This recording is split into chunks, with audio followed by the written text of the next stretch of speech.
हे guys, मैं Smith Patel. आज की जो हमारी बुक समरी वो 2020 की बेस्ट फाइनेंशियल बुक है, the psychology of money by Morgan Housel. हर कोई जानना चाहता है कि पैसे के पीछे मनोविज्ञान क्या है। तो अब हम इस बुक में से सीखेंगे like timeless lesson on wealth, grid and happiness. तो हम कई सारे पॉइंट देखेंगे लाइक वेल्दी मैन कौन होता है और रिच मैन कौन होता है। चलते हैं अब हमारी बेस्ट फाइनेंशियल बुक समरी में।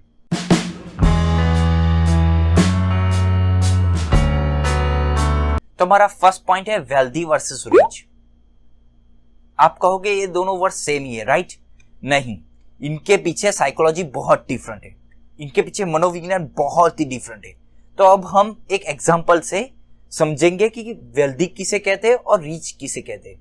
तो फॉर एग्जांपल, एक इंसान की सालाना इनकम 50 लाख रुपीज है और वो 40 लाख लाइक BMW लेता है और जो 10 लाख बच गए उससे वो अपने घर के खर्चे निकालता है। वो रिच मैन होता है। तो वेल्दी कौन होता है? तो वेल्दी वो लोग होते जो 50 लाख में से 10 लाख अपने घर खर्चे में रखते हैं और जो 40 लाख बच जाते वो 40 लाख में से 30 लाख इन्वेस्ट करते हैं। स्टॉक मार्केट है, क्रिप्टो मार्केट है, फिर होता है कि लाइक रियल एस्टेट है और लाइक अपनी ग्रोथ पे इन्वेस्ट करते हैं। और जो बचे हुए 10 लाख होते हैं वो लोग लाइक इमरजेंसी फंड में रखते हैं। तो वेल्दी और रिच में आपको डिफरेंट दिख रहा है कि वेल्दी अपने ग्रोथ पे इन्वेस्ट कर रहा है, वो अपने पैसों को लाइक प्रॉपर जगह पे इन्वेस्ट कर रहा है। और जो आदमी जो रिच है वो अपनी लायबिलिटीज पे इन्वेस्ट कर रहा है। तो अब हम रियल लाइफ एग्जांपल लेते हैं।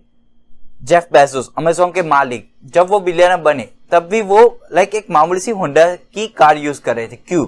क्योंकि उनको पता था कि वेल्दी मैन की डेफिनेशन क्या है। फिर आते हैं वॉरेन बफेट। वॉरेन बफेट जब वो मिलियनर बने तब भी वो सैमसंग का like dial paid flip phone use कर रहे थे। क्यों? क्योंकि उनको पता था कि वेल्दी मैन की डेफिनेशन क्या है। तो लाइक आप देखो कि like millionaires and billionaires they do not invest in expensive things, they invest in like assets and real estates. They buy stocks, crypto and they invest on their personal growth. So author कहते हैं spending money to show people how much you have is the fastest way to have a less money. तो हमारा next point है role models. हमारी life में role models कैसे होने चाहिए। आप जब किसी आलीशान घर में जाते हो तो आप ये देखते हो कि उसके पास कितना सारा पैसा है। आप ये देखते हो कि यार ये बंदा कैसी लाइफस्टाइल जी रहा होगा, लेकिन आपको नहीं पता कि उसने कितनी लोन ले रखी है। अगर किसी बंदे के पास लग्जरियस कार है तो हम ये सोचते हैं कि यार ये बंदा कितना अमीर होगा, लेकिन हमें नहीं पता कि उसने कितनी लोन ले रखी है वो कार खरीदने के लिए। तो हमारे लाइफ में रोल मॉडल्स कैसे होने चाहिए? हमारी लाइफ में रोल मॉडल्स लाइक वेल्दी होने चाहिए। रिच रोल मॉडल्स फाइंड करना बहुत ही आसान काम है, लेकिन वेल्दी रोल मॉडल्स फाइंड करना बहुत ही कठिन काम है। हमें हमारी लाइफ में वेल्दी रोल मॉडल्स रखने चाहिए। सो हमारा नेक्स्ट पॉइंट है getting wealthy versus staying wealthy. America में एक सर्वे हुआ था, जो लोग लॉटरी जीतते हैं उसमें से 90% लोग वापस अपनी फाइनेंशियल कंडीशन में आ जाते हैं जो लॉटरी जीतने से पहले थी। क्यों? क्योंकि उनको पता ही नहीं है कि कैसे वो वेल्दी रहे। वेल्दी बनने के लाखों तरीके हैं और कई सारी किताबें भी है, लेकिन वेल्दी रहना बहुत कठिन है। तो अब हम एक एग्जांपल से समझते हैं। वॉरेन बफेट और चार्ली के साथ तीसरा आदमी था रिक, और ये तीनों लोग बहुत ही स्मार्ट थे, लेकिन आपने रिक का नाम नहीं सुना होगा। क्यों? रिक भी स्मार्ट था, लेकिन उसके पास पेशेंस ही नहीं थे, उसके पास धैर्य ही नहीं था। रिक को जल्दी से अमीर बनना था, इसलिए उसने मार्जिन लोन्स ले रखी थी। जब 1973 से 1974 में स्टॉक मार्केट क्रैश हुआ तब 2 साल में लाइक 70% स्टॉक मार्केट गिर गया। उसके सर पे बहुत सारे मार्जिनल लोन थे, इसलिए उसे अपने स्टॉक्स बेचने पड़े। उसने बर्कशायर हैथवे के स्टॉक वॉरेन बफेट को बेच दिए। अगर उसके पास अभी वो स्टॉक होते तो वो अभी बिलियनर होता। इसलिए staying wealthy is very difficult. तो हमारा नेक्स्ट पॉइंट इस बुक में से कंपाउंडिंग। ये बहुत ही इंटरेस्टिंग चीज है। आइंस्टाइन कहते थे कि लाइक ये 8 वंडर है इस वर्ल्ड का। तो अब हम समझेंगे लाइक सेविंग्स किसे कहते हैं और कंपाउंडिंग किसे कहते हैं। सेविंग्स उसे कहते हैं लाइक फॉर एग्जांपल 8 + 8 + 8 6 टाइम्स करोगे तो उसका आंसर आ गया 48। तो आप कंपाउंडिंग फॉर एग्जांपल 8 × 8 × 8 6 टाइम्स करोगे तो उसका आंसर आ गया 2,62,144। तो आप डिफरेंस देख रहे हो।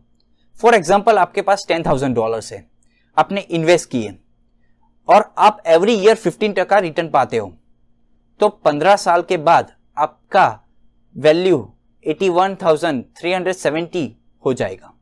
तो आप देख सकते हो कंपाउंडिंग ये बहुत ही डिफरेंट चीज है। हमारा नेक्स्ट पॉइंट है tales you win.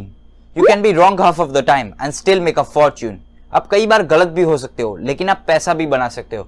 For example, आपने 15 स्टॉक सिलेक्ट किए, आपने फुल्ली रिसर्च की उन पे और बाद में आपने सिलेक्ट किए वो 15 स्टॉक्स, और उन्हीं 15 स्टॉक्स में से 10 स्टॉक्स जो अच्छे परफॉर्म नहीं करते, लेकिन जो बाकी के जो 5 स्टॉक्स है that outperforms the market.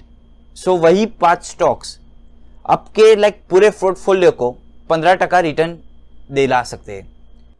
Market में 1000 स्टॉक्स है, लेकिन उन्हीं 1000 स्टॉक्स में से हमें 15 प्रॉपर स्टॉक्स सिलेक्ट करने हैं, और वही 15 स्टॉक्स में से हमें जो 5 स्टॉक्स है वो आउट परफॉर्म कर जाएंगे हमारे मार्केट को।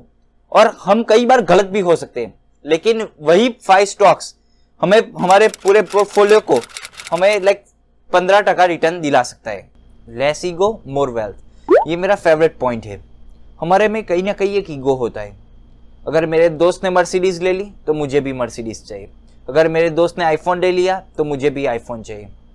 तो हमारे में कहीं ना कहीं वो ईगो छुपा रहता है कि जब भी सैलरी आती है तो न्यू फोन ले लेते हैं, न्यू कार ले लेते हैं, ब्रांडेड थिंग्स ले लेते हैं।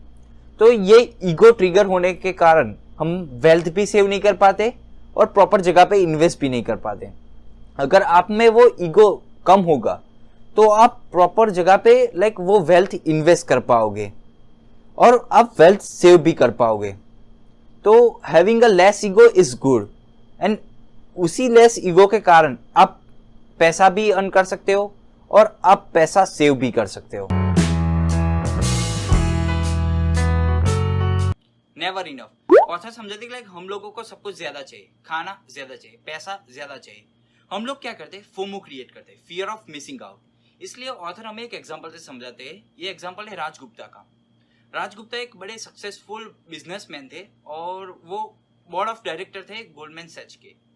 इन 2008 वॉरेन बफेट ने डिसाइड किया कि वो $5 बिलियन इन्वेस्ट करेंगे गोल्डमैन सैच में, और तभी ये बात बाहर किसी को पता नहीं थी।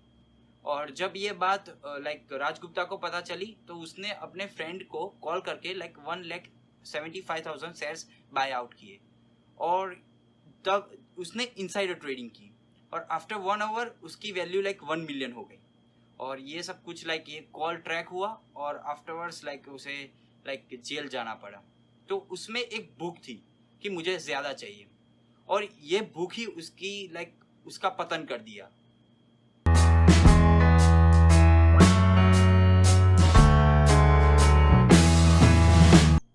तो हमारा नेक्स्ट पॉइंट है नथिंग इज फ्री। अगर आपको इंडिया से यूएस जाना है तो आपको कुछ ना कुछ पे करना पड़ेगा। आपको पहले तो वीजा लेना पड़ेगा, बाद में आपको उसके लिए टिकट बुक करनी पड़ेगी, उसके लिए आपको पे करना पड़ेगा। तो आपको कुछ ना कुछ तो पे करना ही होगा।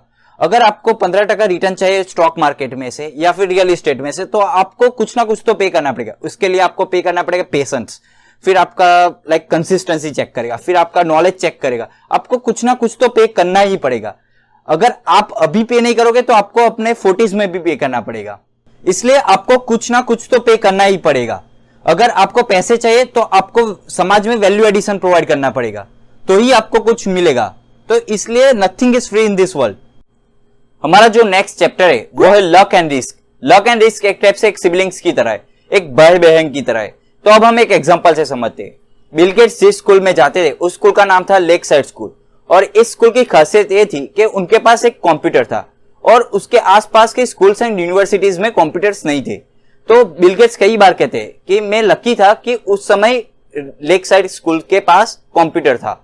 तो if there had been no Lakeside there had been no Microsoft. Bill Gates ने एक इंटरव्यू में ये कहा था। तो अगर आप कुछ कर रहे हो तो रिस्क तो है, लेकिन अगर आप मेहनत करते हो, रगड़ते हो, तो लक को आपको साथ देना ही होगा। इसलिए अगर आप मेहनत ही नहीं करोगे तो लक आपका साथ ही नहीं देगा। इसलिए रगड़ते रहो, मेहनत करते रहो। तो हमारा लास्ट चैप्टर इस बुक में से वो है फ्रीडम। तो इधर फ्रीडम मीन्स फाइनेंशियल फ्रीडम। क्या होता है फाइनेंशियल फ्रीडम? आप अपने टाइम को कंट्रोल कर सकते हो, वही है फाइनेंशियल फ्रीडम। आप जब भी मन हो तब वैकेशन पे जा सकते हो बिना कोई पैसे की टेंशन के। आप जब भी लीव लेना चाहते हो आप लीव ले सकते हो। आप अपने फैमिली के लिए टाइम स्पेंड कर सकते हो। आप अपने टाइम को कंट्रोल कर सकते हो, वही है फ्रीडम। अगर एक बार ये फाइनेंशियल फ्रीडम मिल गई ना तो आपकी लाइफ सेट है बॉस, लेकिन उसके लिए आपको रगड़ना पड़ेगा, आपको मेहनत करनी पड़ेगी। तो इस बुक में से जो पॉइंट हमने डिस्कस किए वो सभी पॉइंट आप अपने लाइफ में ऐड कर सकते हो, तो आप फाइनेंशियल फ्रीडम के बहुत नजदीक हो। तो यही थी हमारी बुक समझ the psychology of money by Morgan हाउसवेल।